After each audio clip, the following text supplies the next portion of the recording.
Chapter 27, Pandora's Box.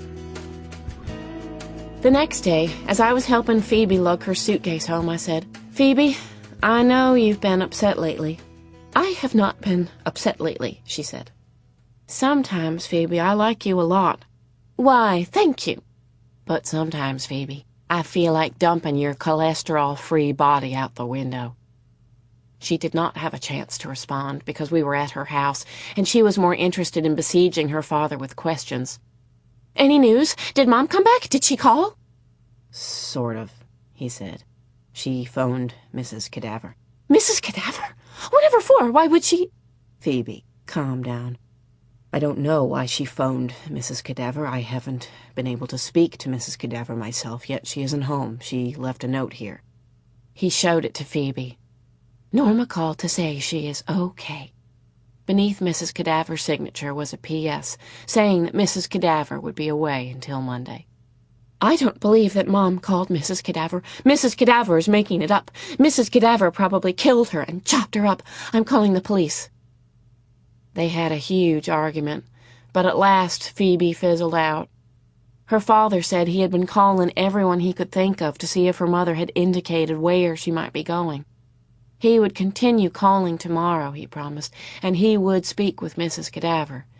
If he did not receive a letter or a direct phone call from her mother by Wednesday, he would call the police.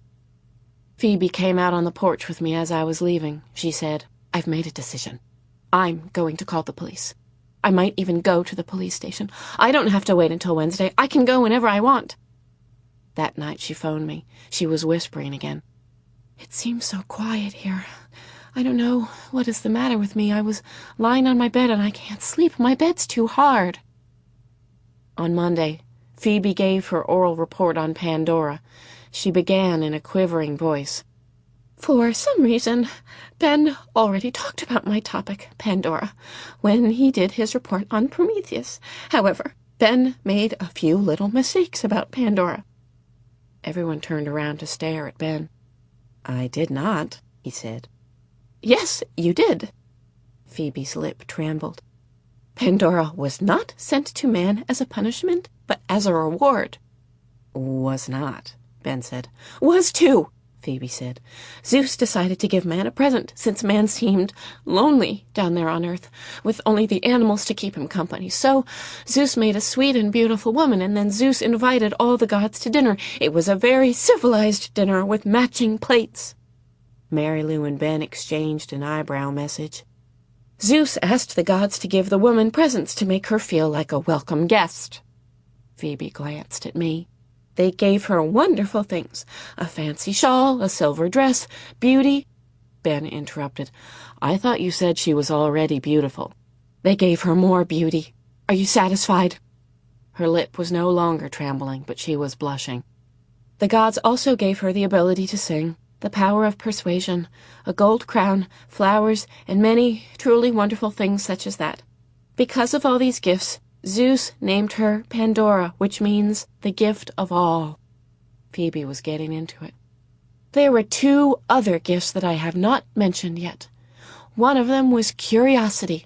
That is why all women are curious, by the way, because it was a gift given to the very first woman." Ben said, "I wish she had been given the gift of silence."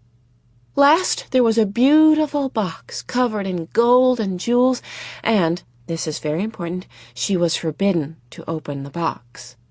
Ben said, "Then why did they give it to her?" He was beginning to irritate Phoebe, you could tell. She said, "That's what I'm telling you. It was a present." "But why did they give her a present that she couldn't open?" "I do not know. It's just in the story. As I was saying, Pandora was not supposed to open the box, but because she had been given so much curiosity, she really, really, really wanted to know what was inside. So one day she opened the box." "I knew it," Ben said. "I knew she was going to open the box the minute that you said she was not supposed to open it."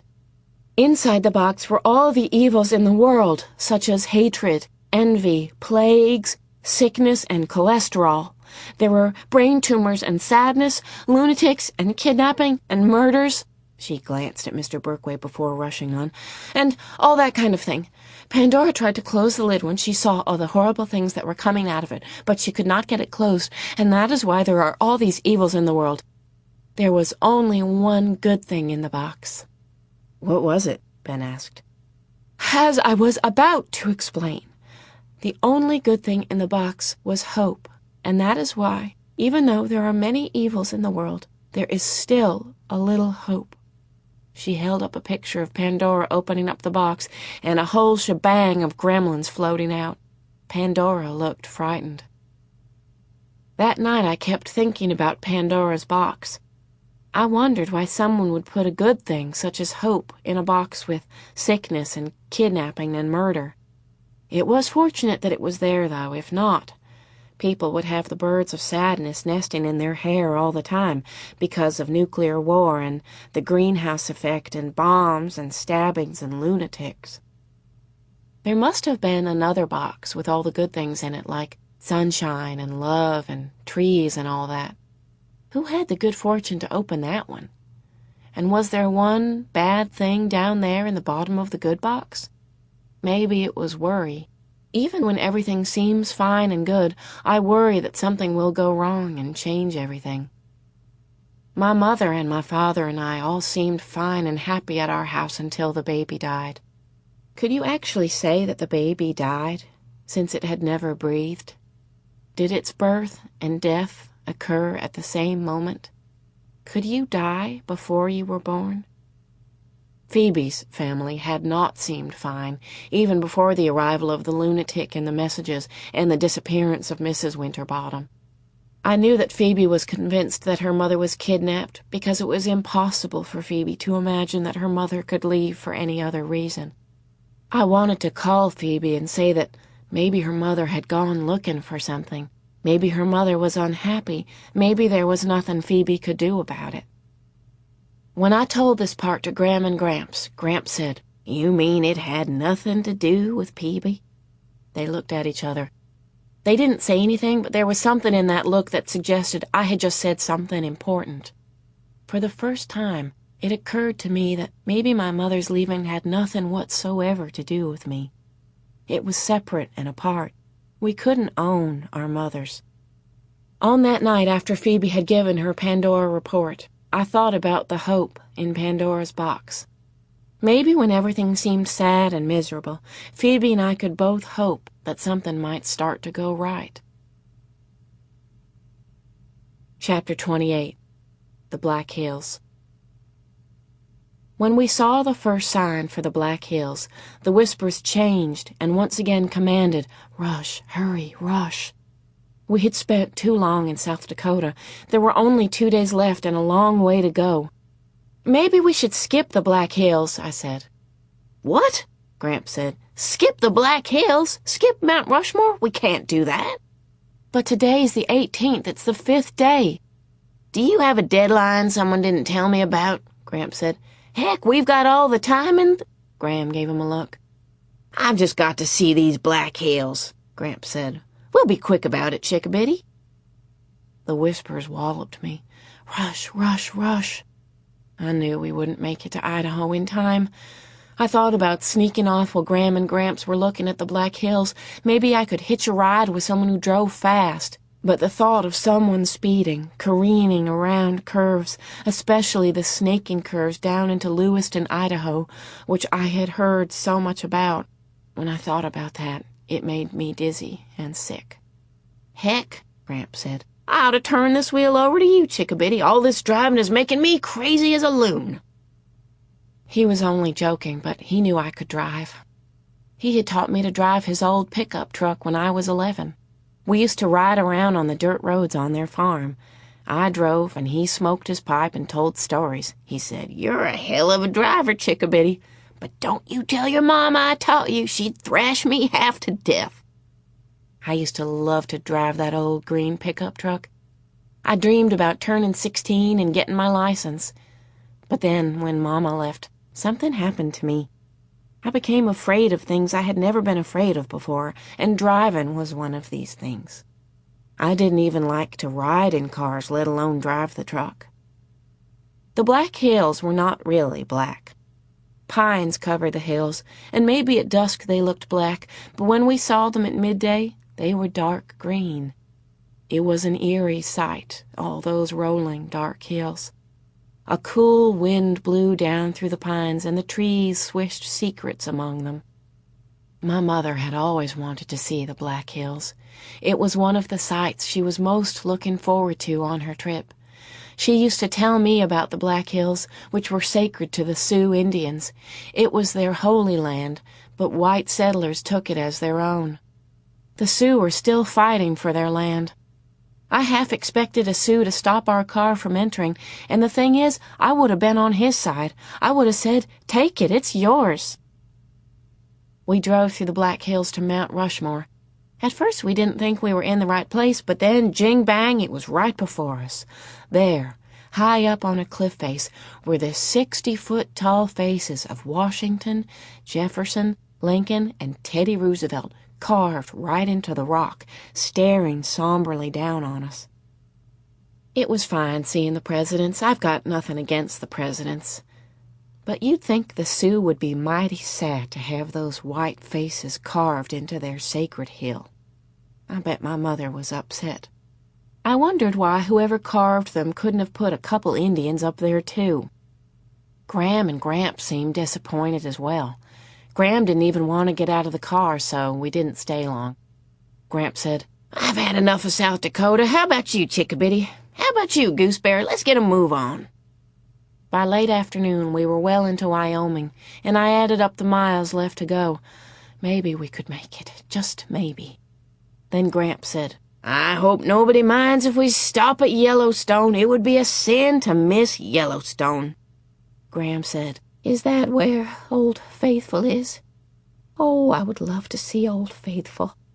She looked back at me. "We'll hurry. Why, I bet we'll be in Idaho by the 20th without any problem at all." Chapter 29. The Tide Rises. "Did Peebe's mother call?" Gram said. "Did she come home? Did Peebe phone the police? Oh, I hope this isn't a sad story." Phoebe did go to the police. It was on the day that Mr. Berkway read us the poem about the tide and the traveler, a poem that upset both me and Phoebe, and I think it is what convinced her finally that she had to tell the police about her mother. Mr. Berkway read a poem by Longfellow, "The tide rises, the tide falls." The way Mr. Berkway read this poem, you could hear the tide rising and falling, rising and falling. In the poem, a traveler is hurrying toward a town, and it is getting darker and darker, and the sea calls to the traveler, when the waves, with their soft white hands, wash out the traveler's footprints. The next morning, the day returns, but never more returns the traveler to the shore. And the tide rises, the tide falls. Mr. Berkway asked for reactions to this poem. Megan said that it sounded soft and gentle, and it almost made her go to sleep. "Gentle?" I said. "It's terrifying." My voice was shaking. "Someone is walking along the beach, and the night is getting black, and the person keeps looking behind him to see if someone is following, and a jing-bang wave comes up and pulls him into the sea." "A murder," Phoebe said. I went barreling on as if it was my poem and I was an expert. "The waves with their soft white hands grab the traveler. They drown him. They kill him. He's gone." Ben said, "Maybe he didn't drown. Maybe he just died like normal people die." Phoebe said, "He drowned." I said, "It isn't normal to die. It isn't normal. It's terrible." Megan said, "What about heaven? What about God?" Mary Lou said, "God? Is he in this poem?" Ben said, "Maybe dying could be normal and terrible." When the bell rang, I raced out of the room. Phoebe grabbed me. "Come on," she said. From her locker, she took the evidence she had brought from home, and we both ran the 6 blocks to the police station. I'm not exactly sure why I went along with Phoebe. Maybe it was because of that poem about the traveler, or maybe it was because I had begun to believe in the lunatic, or maybe it was because Phoebe was taking some action and I admired her for it. I wished I had taken some action when my mother left. I was not sure what I could have done, but I wished I had done something. Phoebe and I stood for 5 minutes outside the police station, trying to make our hearts slow down, and then we went inside and stood at the counter. On the other side of it, a thin man with big ears was writing in a black book. "Excuse me," Phoebe said. "I'll be right with you," he said. "This is absolutely urgent. I need to speak to someone about a murder," Phoebe said. He looked up quickly. "A murder?" "Yes," Phoebe said. "Or possibly a kidnapping, but the kidnapping might turn into a murder." "Is this a joke?" "No, it is not a joke," Phoebe said. "Just a minute," he whispered to a plump woman in a dark blue uniform. She wore glasses with thick lenses.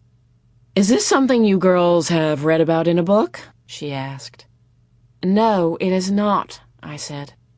That was a turning point, I think, when I came to Phoebe's defense. I didn't like the way the woman was looking at us, as if we were two fools. I wanted that woman to understand why Phoebe was so upset. I wanted her to believe Phoebe. "May I ask who it is who has been kidnapped or possibly murdered?" the woman said. Phoebe said, "My mother." "Oh, your mother. Come along, then." Her voice was sugary and sweet, as if she was speaking to tiny children. We followed her to a room with glass partitions. An enormous man with a huge head and neck and massive shoulders sat behind the desk. His hair was bright red and his face was covered in freckles. He did not smile when we entered. After the woman repeated what we had told her, he stared at us for a long time. His name was Sergeant Bickle, and Phoebe told him everything. She explained about her mother's disappearing, and the note from Mrs. Cadaver, and Mrs. Cadaver's missing husband, and the rhododendron, and finally about the lunatic and the mysterious messages. At this point, Sergeant Bickle said, "What sort of messages?" Phoebe was prepared. She pulled them out of her bag and laid them on the desk in the order in which they had arrived. He read each one aloud. "Don't judge a man until you've walked 2 moons in his moccasins. Everyone has his own agenda. In the course of a lifetime, what does it matter? You can't keep the birds of sadness from flying over your head, but you can keep them from nesting in your hair." Sergeant Bickle looked up at the woman seated next to us, and the corners of his mouth twitched slightly. To Phoebe, he said, "And how do you think these are related to your mother's disappearance?" "I don't know," she said. "That's what I want you to find out." Sergeant Bickle asked Phoebe to spell Mrs. Cadaver's name. "It means corpse," Phoebe said. "Dead body." "I know. Is there anything else?" Phoebe pulled out the envelope with the unidentifiable hair strands. "Perhaps you could have these analyzed," she suggested. Sergeant Bickle looked at the woman, and again the corners of his mouth twitched slightly. The woman removed her glasses and wiped the lenses. They were not taking us seriously, and I felt my ornery donkey self waking up. I mentioned the potential blood spots that Phoebe had marked with adhesive tape. "But my father removed the tape," Phoebe said. Sergeant Bickle said, "I wonder if you would excuse me a few minutes." He asked the woman to stay with us, and he left the room. The woman asked Phoebe about school and about her family. She had an awful lot of questions. I kept wondering where Sergeant Bickle had gone and when he was coming back. He was gone for over an hour. There were 3 framed pictures on Sergeant Bickle's desk, and I tried to lean forward to see them, but I couldn't. I was afraid the woman would think I was nosy. Sergeant Bickle finally returned. Behind him was Phoebe's father. Phoebe looked extensively relieved, but I knew it was not a coincidence that her father was there. "Miss Winterbottom," Sergeant Bickle said, "your father is going to take you and your friend home now." "But," Phoebe said. "Mr. Winterbottom, we'll be in touch. And if you would like me to speak with Mrs. Cadaver—" "Oh, no," Mr. Winterbottom said. He looked embarrassed. "Really, that won't be necessary. I do apologize." We followed Mr. Winterbottom outside. In the car, he said nothing. I thought he might drop me off at my house, but he didn't. When we got to their house, the only thing he said was, "Phoebe, I'm going to go talk with Mrs. Cadaver. You and Sal wait here." Mrs. Cadaver was unable to give him any more information about Phoebe's mother's call. All Mrs. Winterbottom had said was that she would phone soon. "That's all?" Phoebe asked. "Your mother also asked Mrs. Cadaver how you and Prudence were. Mrs. Cadaver told her that you and Prudence were fine." "Well, I am not fine," Phoebe said. "And what does Mrs. Cadaver know anyway? And besides, Mrs. Cadaver is making the whole thing up. You should let the police talk to her. You should ask her about the rhododendron. You should find out who the lunatic is. Mrs. Cadaver probably hired him. You should—" "Phoebe, your imagination is running away with you." "It is not. Mom loves me, and she would not leave me without any explanation." And then her father began to cry. Chapter 30. Breaking In. "God dang," Gramps said. "What a lot of birds of sadness wing-dinging their way around Peebe's family." Graham said, "You liked Peebe, didn't you, Salamanca?" I did like Phoebe. In spite of all her wild tales and her cholesterol madness and her annoying comments, there was something about Phoebe that was like a magnet. I was drawn to her. I was pretty sure that underneath all that odd behavior was someone who was frightened. And in a strange way, she was like another version of me. She acted out the way I sometimes felt. I do not think that Phoebe actually planned to break into Mrs. Cadaver's house, but as Phoebe was going to bed, she saw Mrs. Cadaver in her nurse's uniform get into her car and leave. Phoebe waited until her father was asleep, and then she phoned me. "You've got to come over," she said. "It's urgent." "But, Phoebe, it's late. It's dark." "It's urgent, Sal." Phoebe was waiting in front of Mrs. Cadaver's house. There were no lights on at Mrs. Cadaver's. Phoebe said, "Come on," and she started up the walk. I admit that I was reluctant. "I just want to take a quick look," she said. She crept up onto the porch and stood by the door. She listened, tapped twice, and turned the doorknob. The door was unlocked. I don't think Phoebe intended to go inside, but she did, and I followed. We stood in the dark hallway. In the room to the right, a shaft of light from the street lamp came in through the window. We went into that room. We both nearly leaped through the window when someone said, "Sal?" I started backing toward the door. "It's a ghost," Phoebe said. "Come here," the voice said. As my eyes adjusted to the dim light, I could see someone huddled in a chair in the far corner. When I saw the cane, I was relieved. "Mrs. Partridge?" "Come over here," she said. "Who's that with you? Is that Phoebe?" Phoebe said, "Yes." Her voice was high and quivery. "I was just sitting here reading," Mrs. Partridge said. "Isn't it awfully dark in here?" I said, bumping a table. Mrs. Partridge laughed her wicked laugh. "It's always dark in here. I don't need lights, but you can turn some on if you want to."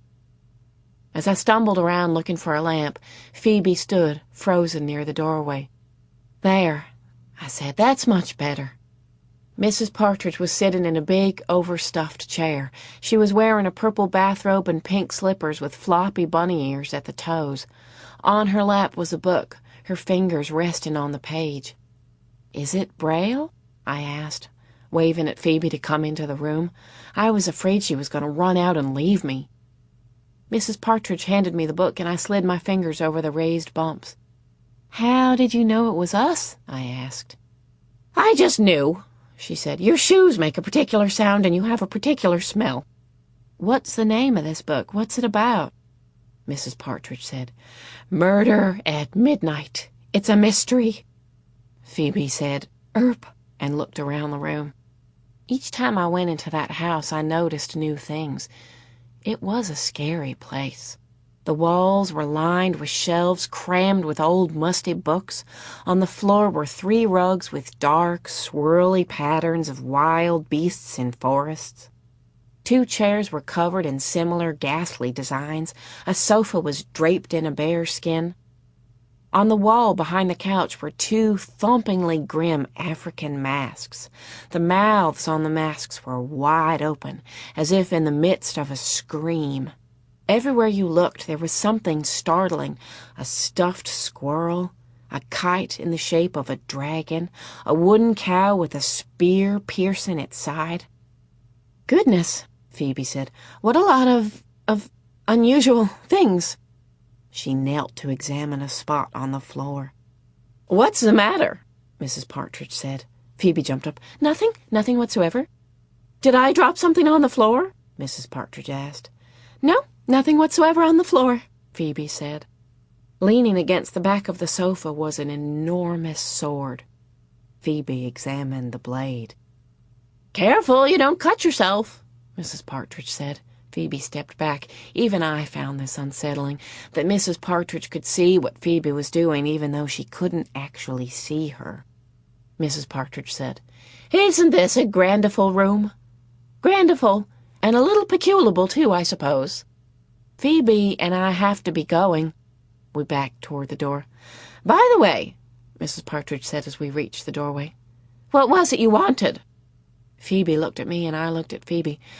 "We were just passing by," I said, "and we thought we would see how you were doing."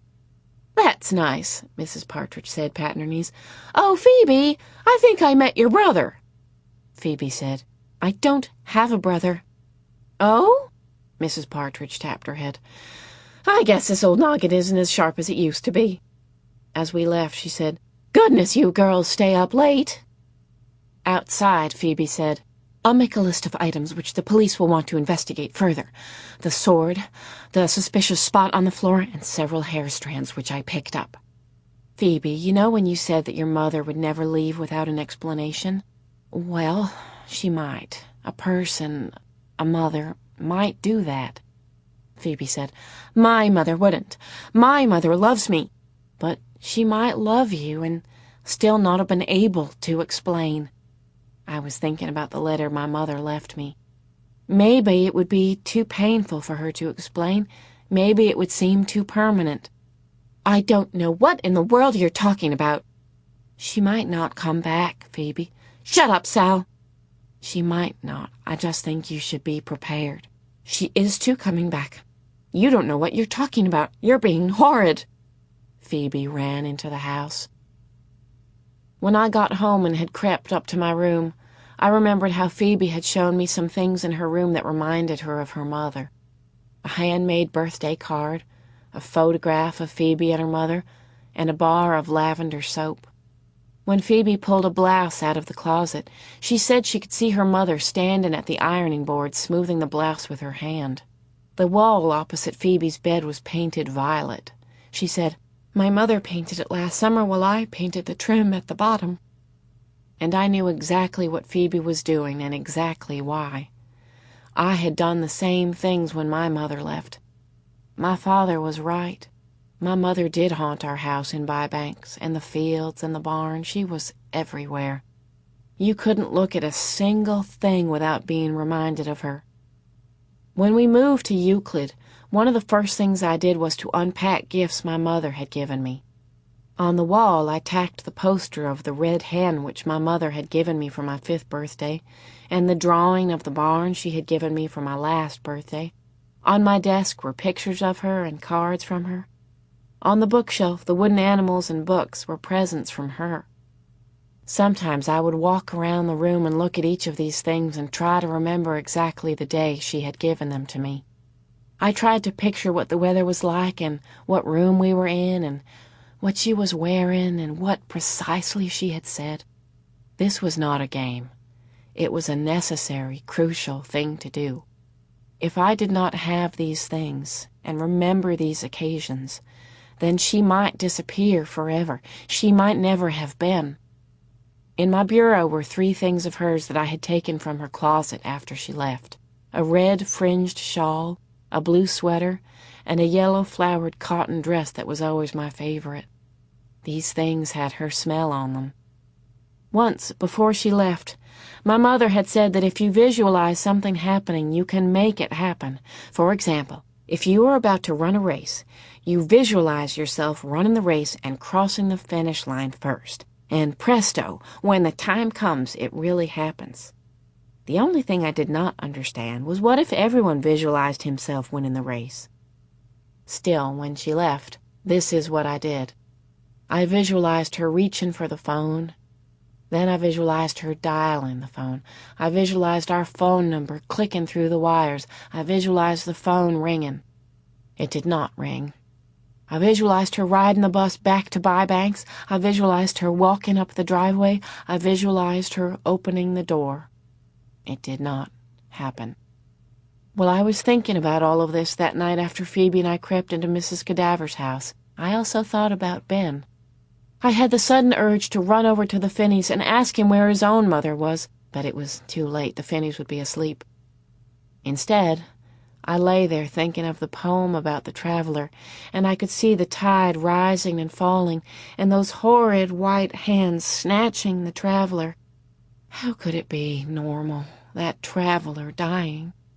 And how could such a thing be normal and terrible both at the same time?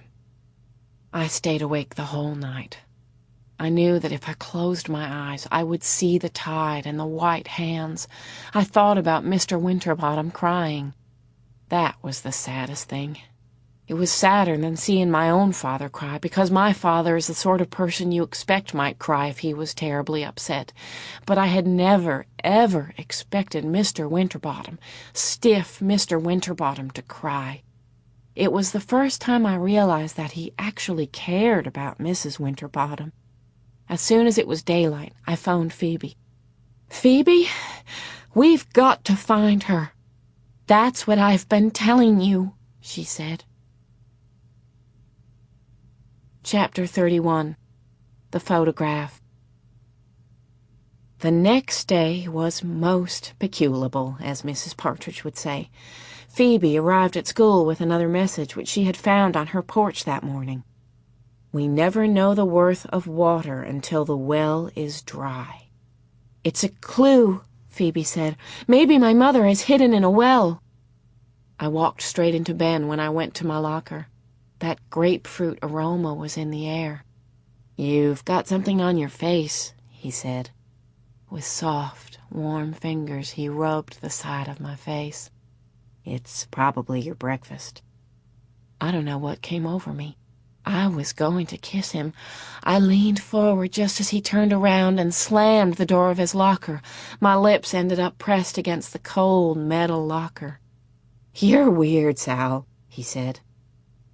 Kissing was thumpingly complicated. Both people had to be in the same place at the same time, and both people had to remain still so that the kiss ended up in the right place. But I was relieved that my lips had ended up on the cold metal locker. I could not imagine what had come over me, or what might have happened if the kiss had landed on Ben's mouth. It was a shivery thing to consider. I made it through the rest of my classes without losing control of my lips. Mr. Birkway sailed into class carrying our journals. I had forgotten all about them. He was leaping all over the place, exclaiming, "Dynamite! Unbelievable! Incredible!" He said he couldn't wait to share the journals with the class. Mary Lou Finney said, "Share with the class?" Mr. Birkway said, "Not to worry. Everyone has something magnificent to say. I haven't read through every page yet, but I wanted to share some of the passages with you right away." People were squirming all over the room. I was trying to remember what I had written. Mary Lou leaned over to me and said, "Well, I'm not worried. I wrote a special note in the front of mine distinctly asking him not to read it. Mine was private." Mr. Birkway smiled at each nervous face. "You needn't worry," he said. "I'll change the names that you've used, and I'll fold this piece of yellow paper over the cover of whichever journal I'm reading, so that you won't know whose it is." Ben asked if he could go to the bathroom. Christy said she felt sick and begged to see the nurse. Phoebe asked me to touch her forehead because she was pretty sure she had a fever. Usually Mr. Birkway would let people go to the bathroom or to the nurse, but this time he said, "Let's not malinger." He picked up a journal, slipping the yellow paper over it before anyone had a chance to examine the cover for clues as to its author's identity. Everyone took a deep breath. You could see people poised nervously, waiting as tensely as if Mr. Birkway was going to announce someone's execution. Mr. Birkway read, "I think that Betty—" He changed the name, you could tell, because there was no Betty in our school. will go to hell because she always takes the Lord's name in vain. She says God every 5 seconds. Mary Lou Finney was turning purple. "Who wrote that?" she said. "Did you, Christy? I bet you did." Christy stared down at her desk. "I do not say God every 5 seconds. I do not, and I am not going to hell. Omnipotent, that's what I say now. I say omnipotent and Alpha and Omega." Mr. Berkway was desperately trying to explain what he had enjoyed about that passage. He said that most of us are not aware that we might be using words such as God that offend other people. Mary Lou leaned over to me and said, "Is he serious? Does he actually, really and truly believe that beef-brained Christy is troubled by my saying God? Which I do not, by the way, say any more anyway." Christy wore a pious look, as if God himself had just come down from heaven to sit on her desk. Mr. Berkway quickly selected another journal. He read, "Linda," there was no Linda in our class either, "is my best friend. I tell her just about everything, and she tells me everything, even things that I do not want to know, like what she ate for breakfast, and what her father wears to bed, and how much her new sweater costs. Sometimes things like that are just not interesting."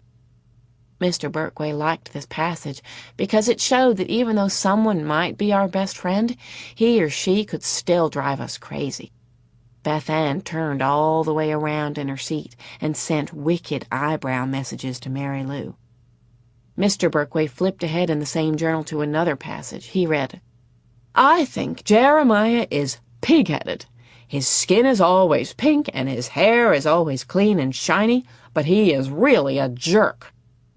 I thought Mary Lou Finney was going to fall out of her chair. Alex was bright, bright pink. He looked at Mary Lou as if she had recently plunged a red-hot stake into his heart. Mary Lou said, No, it isn't what you think.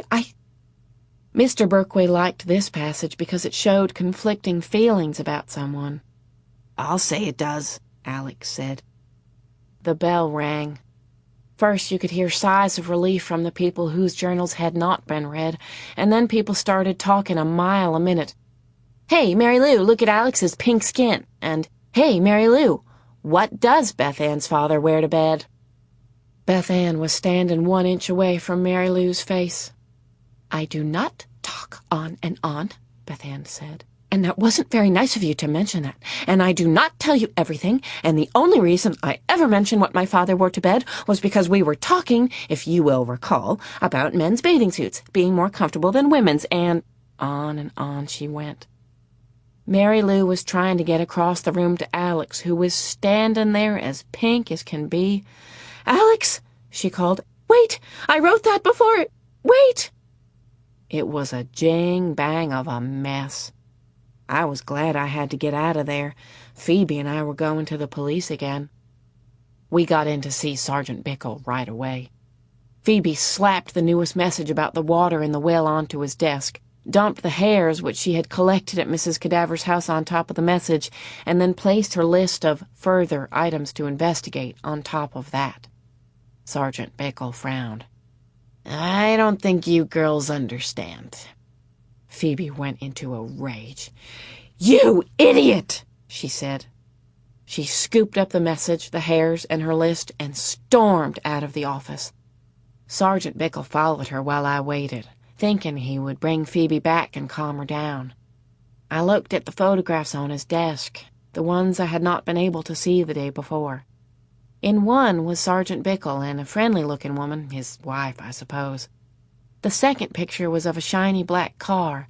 The third picture was of Sergeant Bickle, the woman, and a young man, their son, I figured. I looked closer.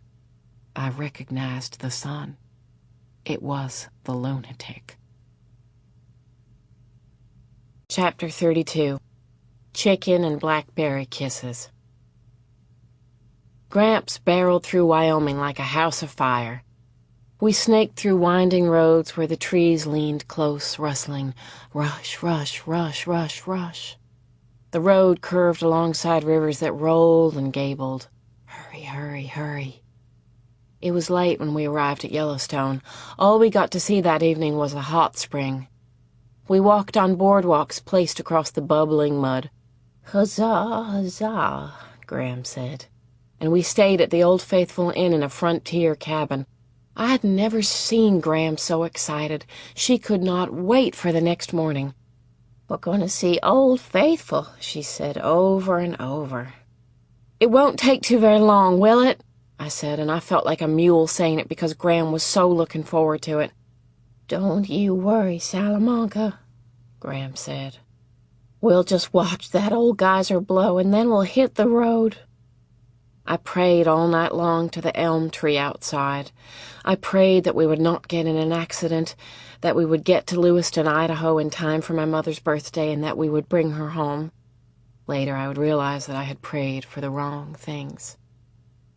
That night, Gram was so excited that she could not sleep. She rambled on about all sorts of things. She said to Gramps, "Remember that letter from the Eggman that you found under the mattress?" "Of course I remember. We had a wing-ding of an argument over it. You told me you had no dang idea how it got there. You said the Eggman must have slipped into the bedroom and put it there." "Well, I want you to know that I put it there." "I know that," Gramps said. "I'm not a complete noodle." "It's the only love letter anybody ever wrote me," Gram said. "You never wrote me any love letters." "You never told me you wanted one." To me, Gram said, "Your grandfather nearly killed the Eggman over that letter." "Hell's bells," Gramps said. "He wasn't worth killing." "Maybe not, but Gloria was." "Ah, yes," Gramps said, placing his hand on his heart and pretending to swoon. "Gloria." "Cut that out," Gram said, rolling over on her side. "Tell me about Phoebe. Tell me that story, but don't make it too awfully sad." She folded her hands on her chest. "Tell me what happened with the lunatic." When I saw the picture of the lunatic on Sergeant Bickle's desk, I tore out of that office faster than lightning. I ran past Sergeant Bickle standing in the parking lot, no sign of Phoebe. I ran all the way to her house. As I passed Mrs. Cadaver's house, Mrs. Partridge called to me from her porch. "You're all dressed up," I said. "Going somewhere?" "Oh, yes," she said. "I'm readable." She tottered down the steps, swinging her cobra cane in front of her. "Are you walking?" I asked. She reached down and touched her legs. "Isn't that what you call it when you move your legs like I'm doing?"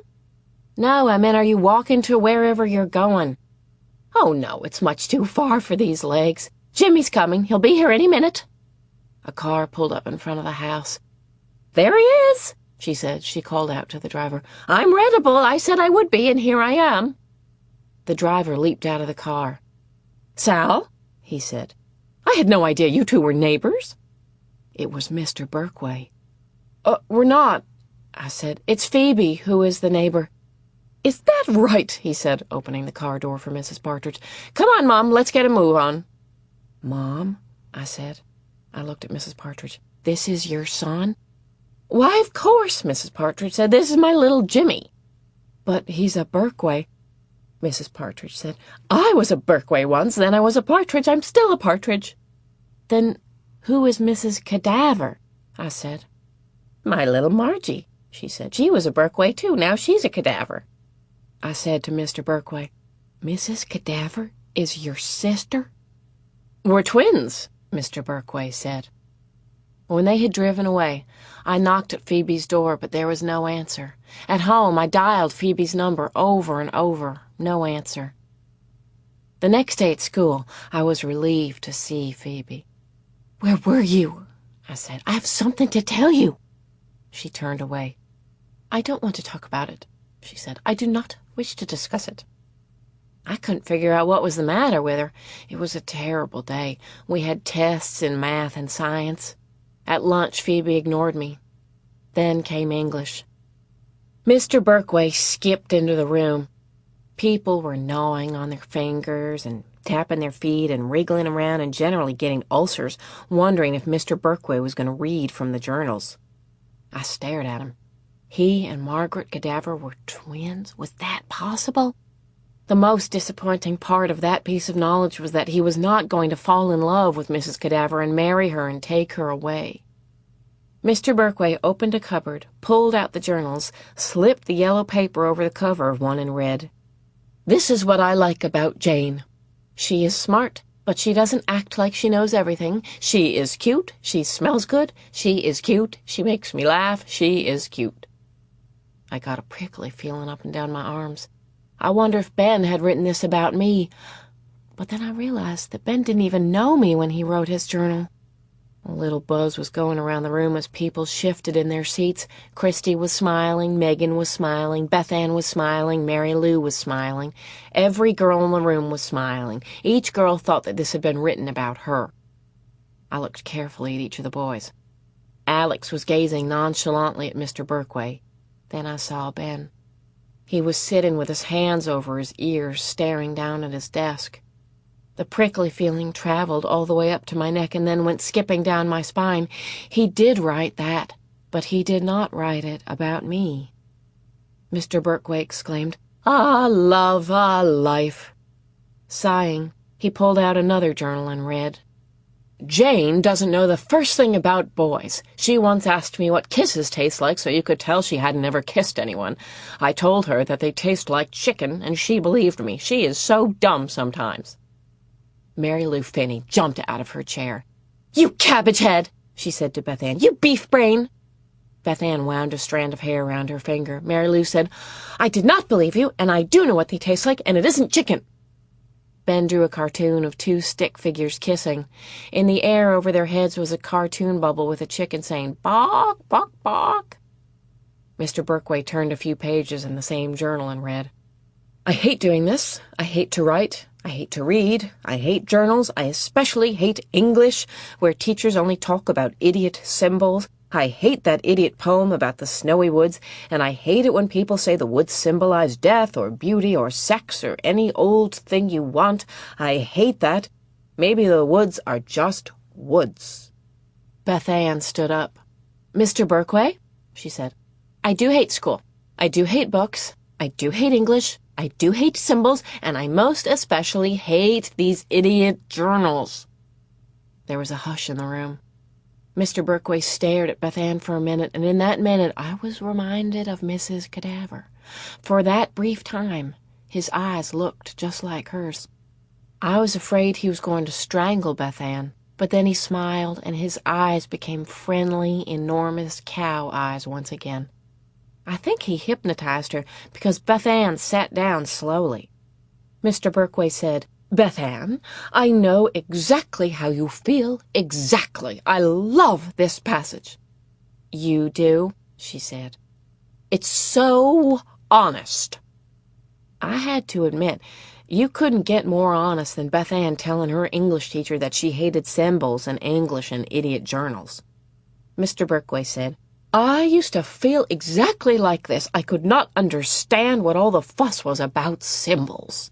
He rummaged around in his desk. "I want to show you something." He was pulling papers out and flinging them around. Finally, he held up a picture. "Ah, here it is. Dynamite." "What is this?" he asked Ben. Ben said, "It's a vase, obviously." Mr. Berkway held the drawing in front of Beth Ann, who looked as if she might cry. Mr. Berkway said, "Beth Ann, what do you see?" A little tear dropped down on her cheek. "It's okay, Beth Ann. What do you see?" "I don't see any idiot vase," she said. "I see two people. They're looking at each other."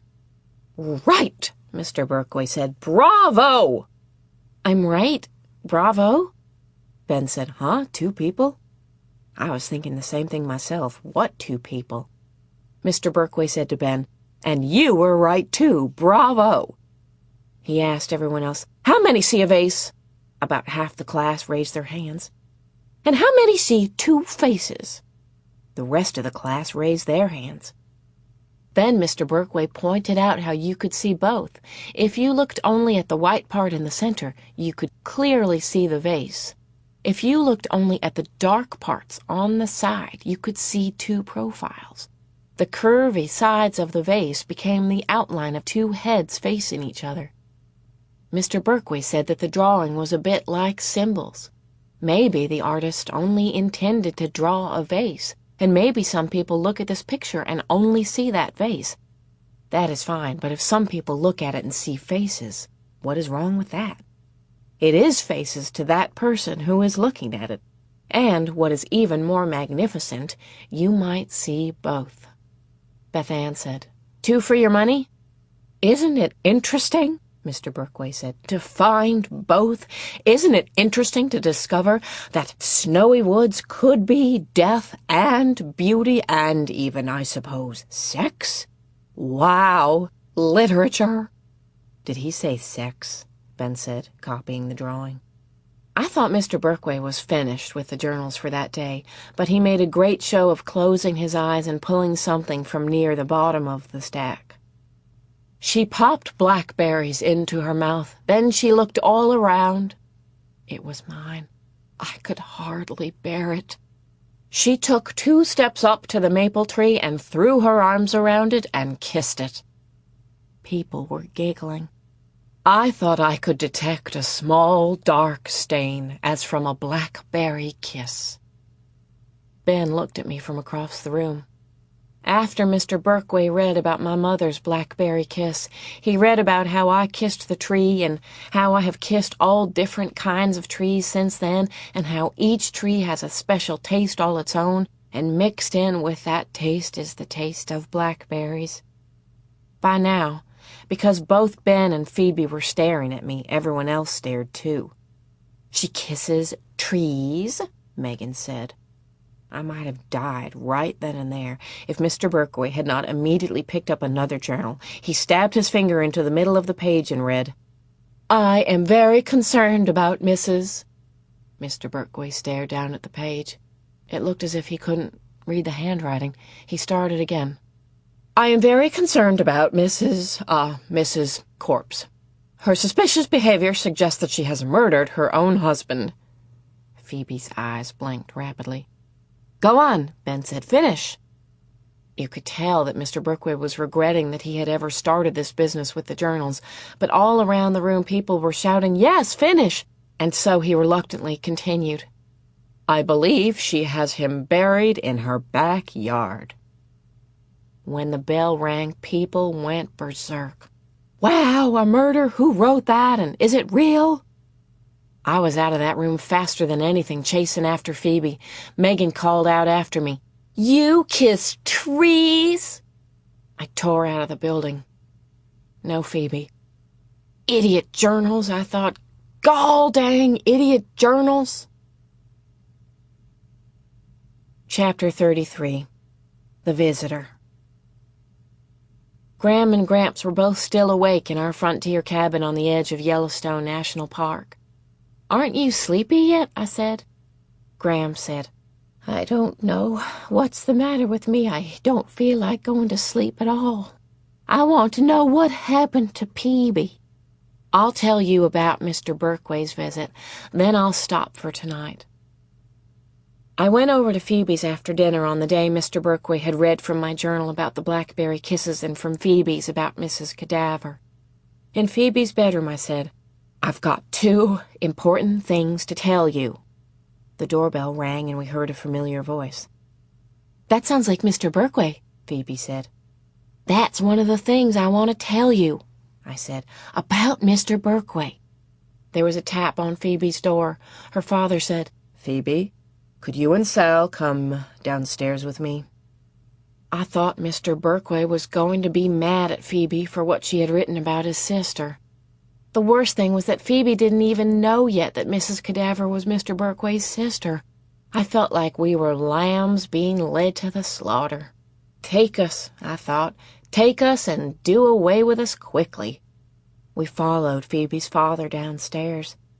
There, on the sofa, was Mr. Berkway, holding Phoebe's journal and looking embarrassed.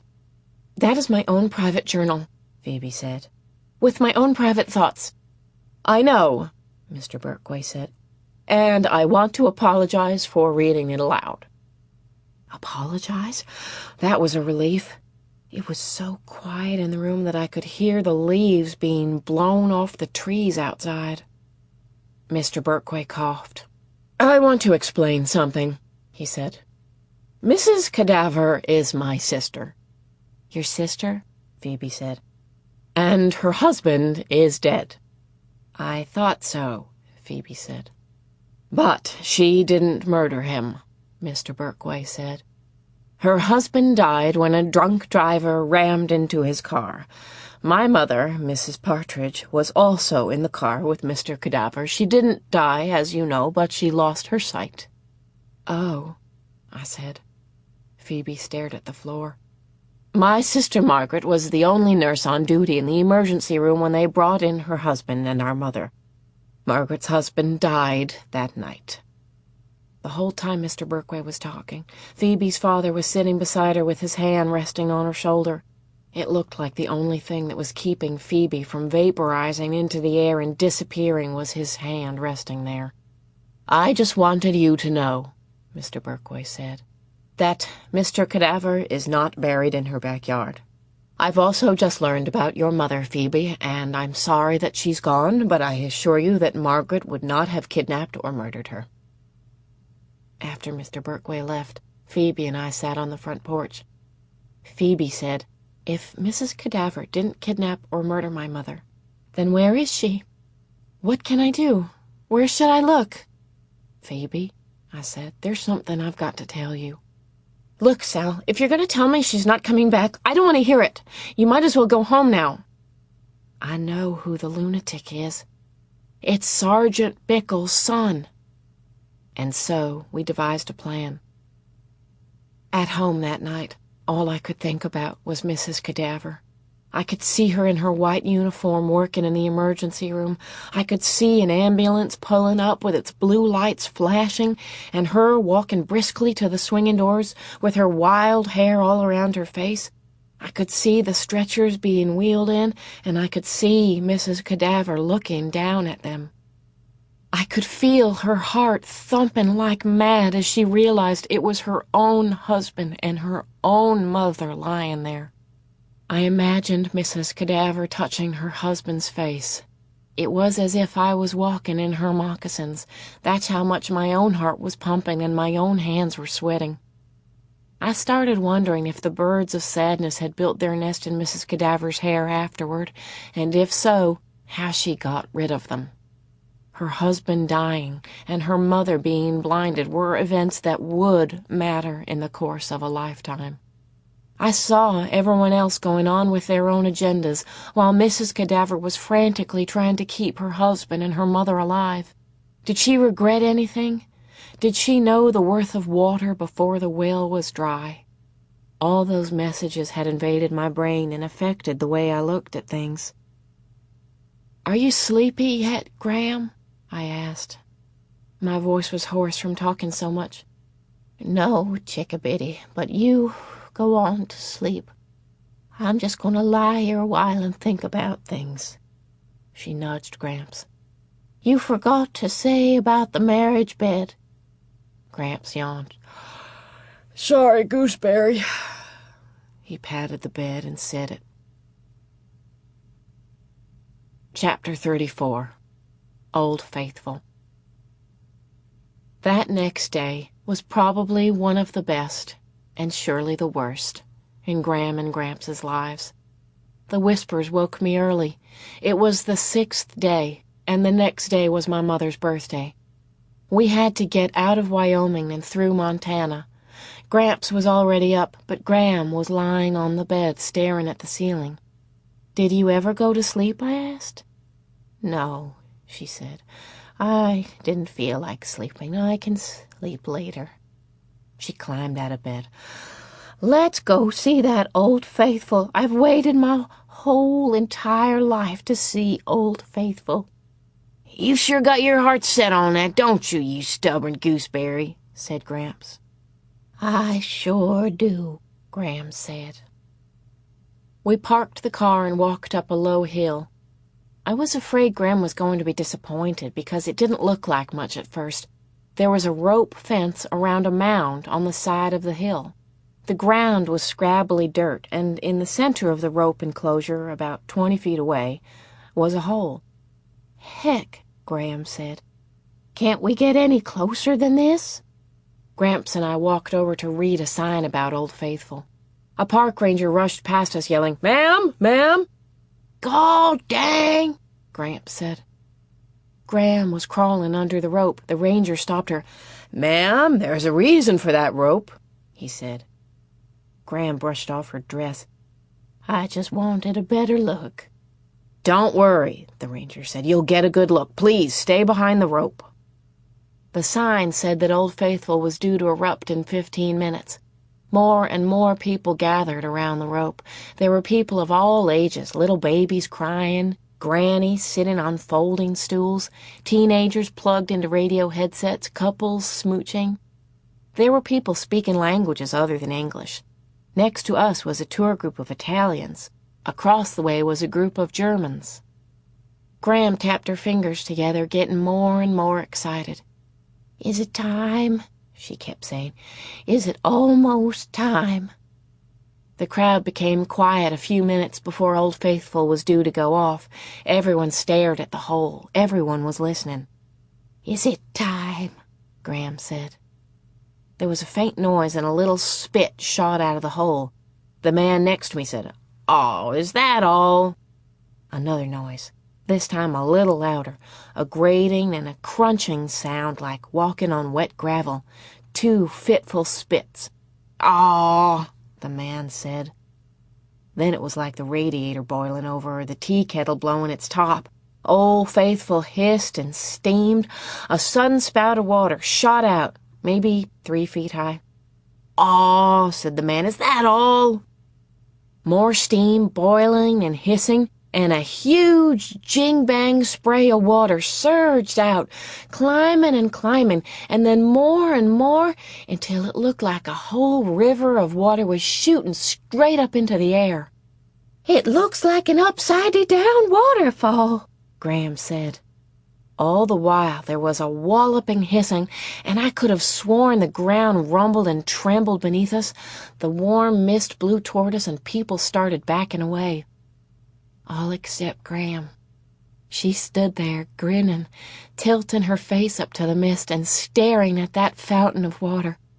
"Oh," she said. "Oh, huzzah, huzzah!" She shouted it into the air and noise. Gramps wasn't watching Old Faithful.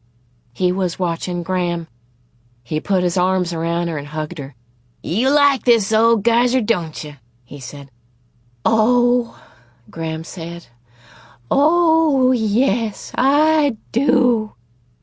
The man next to me was staring, open-mouthed, at Old Faithful. "Lordy," he said. "Lordy, that's amazing." Gradually, Old Faithful slowed down. We watched it undo itself and retreat into its hole. We stood there, even after everyone else had drifted away. At last, Graham sighed and said, "Okay, let's go."